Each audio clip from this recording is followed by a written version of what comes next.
Chapter 4. Modern Asylum. Late again, Madeline was still reeling from the effects of her bloody hallucination.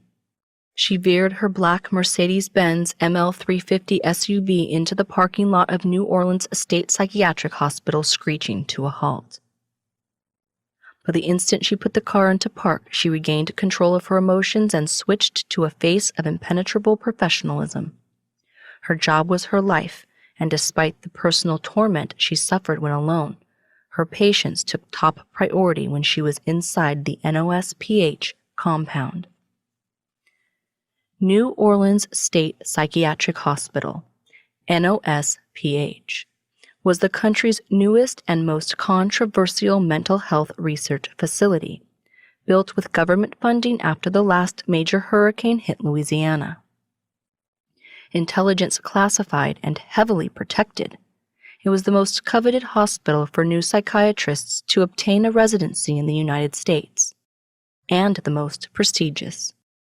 Since its inception, management only included the oldest and wealthiest psychiatrists and physicians in New Orleans. And because the members of administration all shared aristocratic ties, they were easy to control because they spent most of their time controlling themselves. Old Southern money and old Southern doctors were synonymous. However, because NOSPH was a government research satellite, its recruiters only sought the most exceptionally trained and influential young doctors in America. The purpose of management was to ensure funding continued to pool in and verifiable results continued to pump out. The South may have run NOSPH, but the money came from Washington, D.C. Long gone were the days of the Gothic insane asylums constructed in the 1800s under the Kirkbride Plan. Originally built with the intentions of improving inpatient quality of life, the resulting medical care actually provided within the gigantic, long-winged monstrosities was the opposite. The mentally ill were treated like animals, and the asylums became an evil playground where doctors and staff grossly abused the unrestricted power they held over their helpless patients. Overrun with torture, neglect, chastening punishments, and inhumane scientific experiments ending in premature deaths, most of the haunted Victorian-era institutions were eventually abandoned, condemned, or demolished. After centuries of scrutiny, the modern mental health system gradually rebuilt its facilities and reputation, regaining the trust of society. Psychiatric care hospitals began to petition the government for the best technological advancements available and opened locations in some of the most beautiful parts of the country. With the unsavory realities of the business carefully hidden once again under new policies, the general field of inpatient psychiatry became an ideal career path to secure employment. But a new hospital with high-tech medical equipment and generous funding wasn't the reason Dr. Madeline Knight came to NOSPH. She was an undercover psychiatric exorcist with an unconditionally singular focus expressed through pure determination, and NOSPH was the best environment to conduct her own research in an undetected, discreet manner. She grabbed her briefcase of patient files and the full-size black Prada backpack she kept filled with personal belongings and sundries and headed in to begin another long day. Protocol for entering NOSPH was like checking into a prison, and the rules applied without fail to both visitors and employees alike. Every day Madeline had to submit to a tedious security check. If personnel didn't enter through the emergency medical hospital on the first floor, which had keyed elevator access to the doctor's offices in case of a patient or staff injury, they went through main security. Additionally, every employee, patient, and visitor also had to pass through a second individual security station outside each specialty ward. Madeline wore a white doctor's coat over a particularly ill-fitting heather gray pantsuit and a white button-up shirt fastened at the wrists. She simultaneously slid her access card outside the glass doorway to the children's ward as a security attendant buzzed her in. Through the first door and past the security station and lobby was another door leading into the nurses' station. The nurses' station was the central hub serving as a liaison between the patient housing section to the left and the private doctor's offices to the right. Mounted in every corner, including hallways and break rooms, were cameras with 360-degree views visible from the multi-screen surveillance panels in both the security and nurses' stations. The only areas without video monitoring devices were restrooms, patient sleeping quarters, and the doctor's private offices. When Madeline entered the nurses' station, head nurse Sherry Monroe speedily met her at the door. Nurse Monroe, in her own mind, was the undisputed definition of a modern Southern belle with New Orleans flair. She was 36 and looked every bit of it, and her years of endless hours spent in tanning salons gave her heavily foundation-covered face, which was always one shade lighter than appropriate, a slightly older appearance.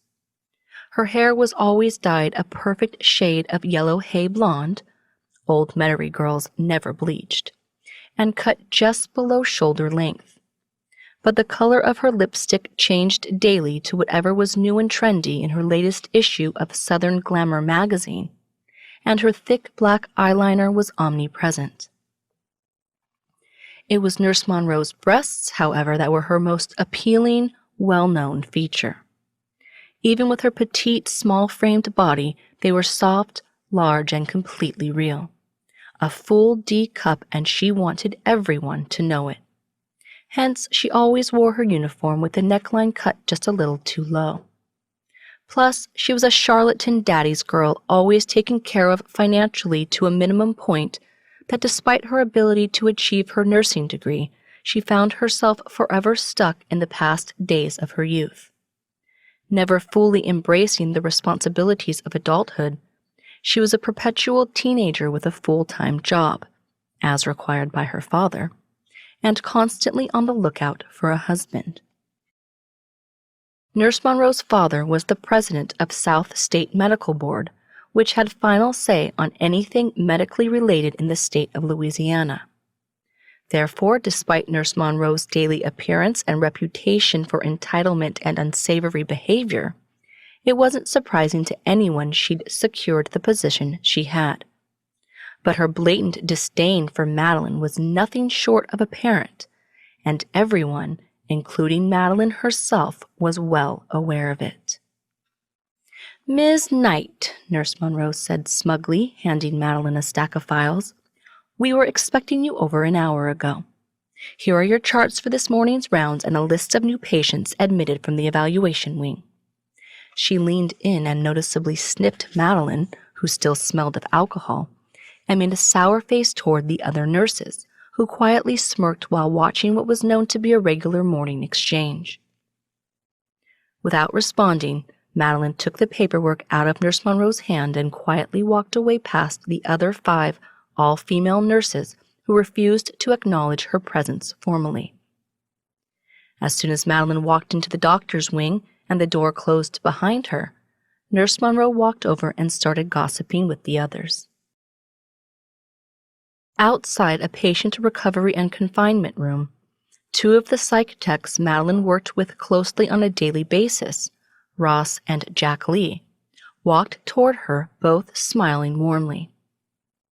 Whereas Madeline struggled to establish positive working relationships with the nurses, she excelled with the techs and aides. Ross, 50, was a large African-American man with kind eyes and a full gray beard he kept tightly groomed. He looked more like a bouncer than the quick-to-act, caring psych tech he was. But his profession wasn't just a job, it was a calling. His mother, an old New Orleans voodoo priestess, had been unjustly committed for life to a state psychiatric hospital when he was 12. The disturbing negative environment he'd witnessed during the few visits allotted each year to see her propelled him into a career in psychiatry that would give him first-hand control over inpatient quality of life. And the children's ward at NOSPH was a location he thought he would have the greatest impact. He and Madeline had only become friends in the past year, but had always shared similar ideas about patient care. Then there was Jack Lee, 39, gorgeous, cool. He was just under 6 feet tall with a robust muscular build, long wavy dark brown hair slicked behind his ears, brown eyes, cream skin, and a chiseled face with a strong square chin. He always wore a silver St. Benedict medal under his scrubs on a chain around his neck, and had full-sleeve tattoos. Jack Lee's tattoos were pure creations of sophisticated body art, meticulously shaded black ink images of wild animals, American Indian symbols, a wooden cross, and a solar white dragon, all masterfully floating inside perfectly constructed thick black tribal lines, and always visible because of the way he rolled up his sleeves displaying toned forearms. It wasn't Nurse Monroe's childish high school behavior that made Madeline, a self-sufficient, intelligent doctor, feel like a geeky girl of 16. It was Jack Lee. He was the South's most talked-about man and undisputed king, a predominant modern New Orleans legend, and everyone knew about him, including Madeline. Her energy had always been strongly drawn to him, and she felt an unusual closeness seemingly derived from a heavenly dream. But she kept her distance. Her past was littered with secrets surely to offend a man of Jack Lee's inalienable stature. "Turn away quick," Madeline thought as he approached, "before he sees you staring at his muscular body and broad chest. Stop it, Madeline! You're lusting over your psych text. Stop it right now! It's unprofessional!" But there was only one way for Madeline to describe Jack Lee: bad boy dreamy, and she was careful to hide her feelings for him well. Born in Louisville, Kentucky to the wealthy elite, Jack Lee had been a psych tech at NOSPH for the past 3 years, and his current choice of profession confused all who knew him. He was a gifted sportsman within the International Equestrian and Fencing Federations, and had been since his elementary academic years spent in private Catholic schools. Combined with a Catholic, Jesuit, and Baptist higher education, resulting in a master's in religious education and a doctorate in philosophy and theology, he could have had his choice of any career he wanted and quickly escalated to the top of the pyramid of power. But Jack Lee didn't measure the worth of his accomplishments by social status or the size of his bank accounts. He held a deeply rooted self-realization of his holy significance, and even as a child and professional scholar, his teachers and professors had always encouraged his canonical call to the service of God. Jack Lee's true identity was a publicly known fact, especially in New Orleans and Louisville, where his namesake was widely considered and contemplated, yet never contested. Jack Lee was an anomaly. He appeared stoic and unapproachable on the outside, yet was innately calm and observant on the inside. Those intrigued by his genealogy, reputation, and alternatively striking appearance found themselves only bystanders, as Jack Lee, currently unwaveringly single, kept his private life untouchable. But he was a teacher by nature, and his presence was strongly recognized in whatever space he occupied. He was like the ether, permeating through, inside, and around the elements he encountered, yet undetectable to the naked eye. However, the singular commitment immovably fixated within the purview of Jack Lee's own eyes was and always would be Madeline Knight. "Mornin', Dr. Knight," Ross said, handing her some paperwork. Got you some incident reports from the graveyard shift, and what an active shift it was. Good morning, Ross. Jack Lee, Madeline said, all business. How's our boy Christian doing today? She took the reports from Ross and peered into the room where Christian Peters, 9, was calmly sleeping. As good as you might expect, considering, Jack Lee answered. They brought him in early this morning. He's not talking, but he's lucid. Okay, Madeline said. I'm going to do a preliminary examination, and then I have a conference call with Administrator Hamilton to determine placement. Placement? Ross asked, surprised. Where's he being sent? I figured he would be in our hands for at least a couple of months. You know how it goes, Madeline replied. I have to prove he's a test case before I can get an approval. If I don't, he goes to a group home after recovery.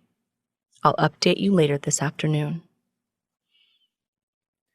Madeline's office was executively furnished, and, as an extension of her home, was also adorned with religious artifacts. It had a large, comfortable leather couch with sleeping pillows and a blanket draped over the side. 2 palm trees and planters sat in the corners, and there was a large armoire with clothing and additional personal items to the right of the door. She spent most of her free time in her office and had decorated it accordingly to suit her frequent overnight stays, which were permitted because patients never went into the psychiatrist's offices at inpatient institutions.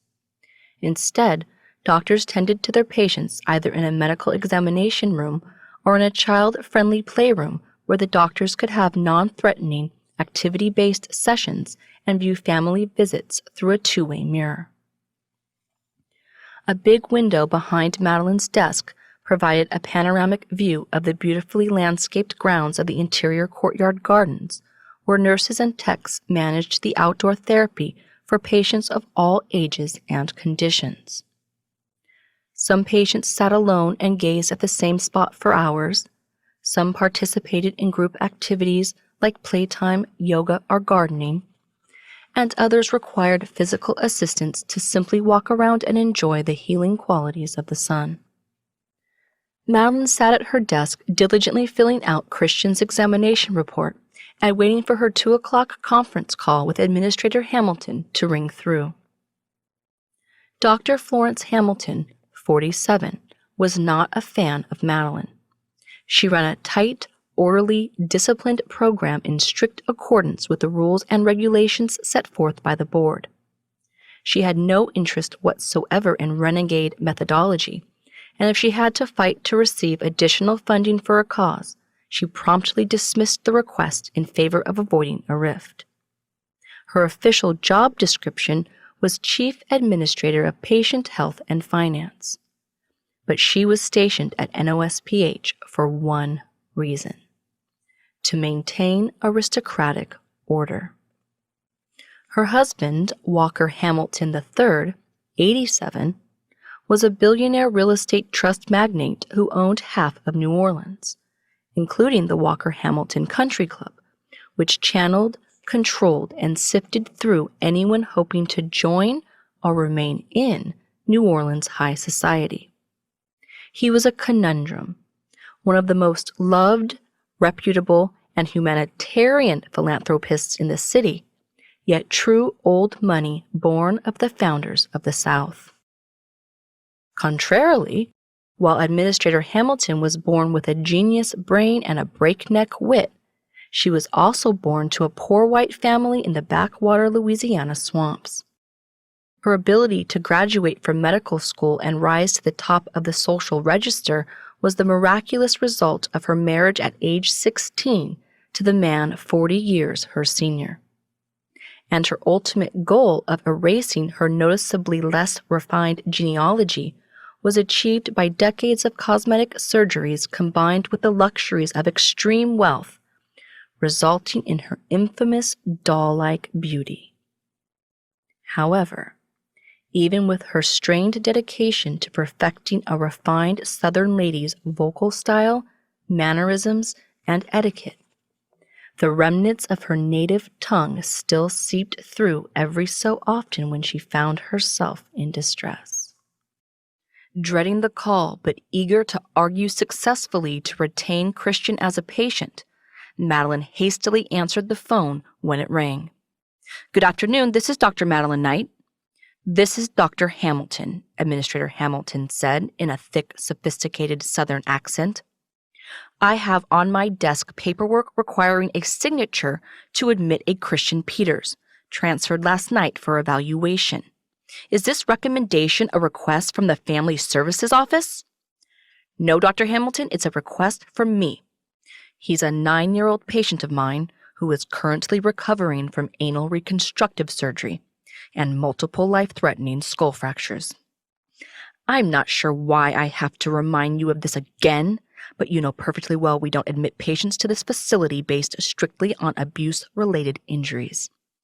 This does not fall under our jurisdiction, and I will not waste precious taxpayer dollars to pay for it. Now, I want a report showing his ability to function in a group environment on my desk first thing in the morning. Is that understood? I did a thorough psychiatric examination of him this morning, and based on my evaluation, he most certainly does fall under our jurisdiction. General housing simply won't do. Resident Knight, this is a long-term psychiatric hospital for children with diagnosed disorders, not a rehabilitation center for children of dysfunctional families. It's not where he belongs. I'm sorry, Dr. Hamilton, but based on the nature and history of abuse by his father, I feel this is exactly where he belongs. I respect your opinion as administrator, but I'm confident Dr. Fields will back my recommendation and provide a federal referral in his name." "Well, I suggest you get that referral to me before the end of the day, Resident Knight. Good day." She hung up before Madeline had the chance to thank her. The phone immediately rang again. "Hello, this is Dr. Madeline Knight." It was her boss, Dr. Harold Fields. "Madeline," he said, "come over to my office, ASAP." He hung up the phone before she had a chance to respond.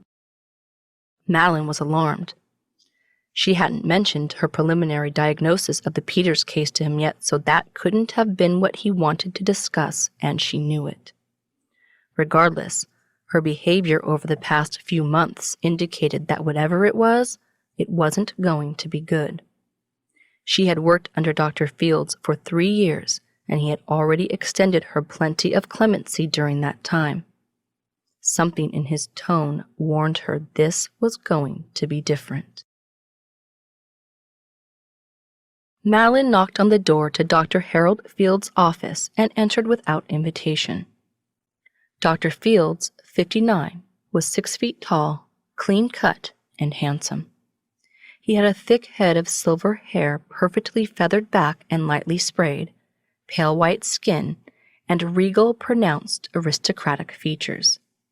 He had meticulously preserved his looks throughout the years with his usual members-only clubhouse athletic excursions, but the bitter effects of stress had left him slightly weathered, and his nasty and expensive divorce from Dr. Angelica Fields had left their private practice liquidated.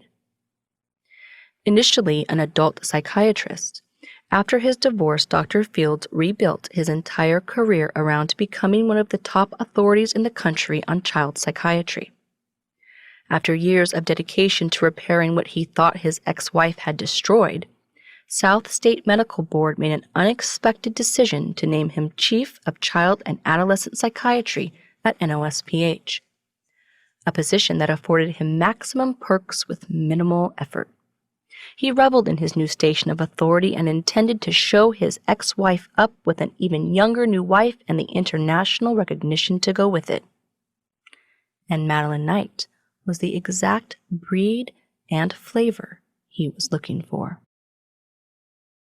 Sitting at his desk with a frustrated look when she walked through the door, his eyes brightened the instant he saw her. There was always the thick air of sexual tension accompanying his interactions with Madeline, but she was careful never to reciprocate. "Madeline, come in," Dr. Fields said. "That's an interesting suit. Certainly leaves everything to the imagination." He looked her up and down, still satisfied with what he saw. "Anyway, I've never been one to beat around the bush, so let's just get right to it." Madeline apprehensively stepped further into the room. "Certain, shall we say, accusations attacking both your work and personal life have been brought to my attention." "What a surprise," Madeline said. "I thought it was our patients' care that was top priority around here, not the incessant ramblings of certain hospital staff. You accepted my residency because I was top of my class, not most popular. I'm sure—" "Stop talking," he said, cutting her off by closing his hand together, mimicking a mouth. "That's not what this is about, and you know it. It's been 3 years of this behavior, and I can only turn a blind eye so many times. Which, when it comes to you, I usually do. However, at this point, your job is unofficially on the line. Why don't you close the door and sit down?" Madeline changed her tone and closed the door, then quietly walked over to his desk and took a seat. She knew exactly where this hearing was going. "Everything is completely under control," she said. "You have nothing to worry about. I only have a year left to prove my researched findings so I can actually make a difference with these kids, and I fully intend on completing them." Dr. Fields stood up from his desk and slowly walked over to where Madeline was sitting. She shivered wincingly as he inched closer to her chair, his perverted energy encroaching as it violated her space. She could smell his cologne. It gave her a headache. It smelled profusely like the cheap aftershave her father used to wear. Still mildly hung over from the previous night, the scent churned her stomach and made her nauseous. She kept her eyes pointed straight ahead when he stopped behind her chair and suggestively rested his hands on her shoulders. "If you play your cards right with me," he said, "you won't have any problems with that. Have you given any thought to my proposition?" "Probably not in the way you intended." He said, pausing. "I spoke with Dr. Garrison last week. You've been skipping your mandatory treatment sessions. Being as his office is only 2 floors up, it shouldn't be tremendously difficult for you to find. I appreciate his help, but I think twice a week is a little much, not considering your background." Dr. Fields smiled softly, took his hands off her shoulders, and walked back over to his desk. After sitting back down, he picked up a thick folder and tossed it to Madeline. "Who's this?" she asked, relieved the subject was about to change to a topic not involving her personal life. "A new patient coming in on Wednesday. Administrator Hamilton instructed me to handle it myself, but I told her I thought it would be right up your alley, if you think you can handle it." "What are the details?" "Go over the file," he said sharply. "You'll find the 2 of you have a lot in common. I had to bypass the higher authorities to hand this to you, so don't screw it up. But if you do, well, there are always other career alternatives." "Such as?" Madeline asked, looking up at him and waiting for the drawback. It was the moment he'd been preparing her for. He hadn't called her into his office because he cared about her work performance or the therapy sessions that she'd been skipping. Those were just cheap tactics he used to put her on the defense before asking for what he really wanted. "Fascinating you should ask," he said. "As you know, the annual Future of Child Psychiatry Committee's conference is in New Orleans this week. I'll be out of the office most of the time giving lectures and meeting with distinguished doctors from around the world.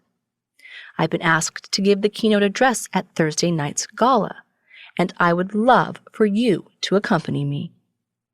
Not as a member of my staff, but as my date. This benefit is going to mean major exposure for our entire department, and I want you there beside me." Madeline was speechless. He had sneakily slipped this one in knowing her arms were down. He'd been propositioning her in one way or another since the first time he interviewed her for her residency.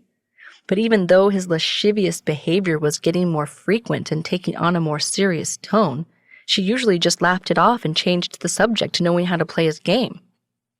She'd expected a hearty verbal assault for her missed therapy sessions and chronic tardiness when he called her into his office, not a request for a public date. "Harry," she said nervously, "I don't know. I'm not sure I'm ready for something like that. What would people think? They say enough already. I mean, I'll be there, of course. The whole staff will be, but I just can't say in what capacity." "Well, perhaps you'll figure that out by then," he said coldly. "If we're through here, I need to make my afternoon rounds." Madeline rose and started toward the door. Dr. Fields stood up and called after her scornfully, "Dr. Knight, what you do or don't do when you're not in my facility is none of my concern. When you reek of it, when you are, it becomes not only my concern, but my problem as well. Be at your session tonight. Are we clear?" "Perfectly,"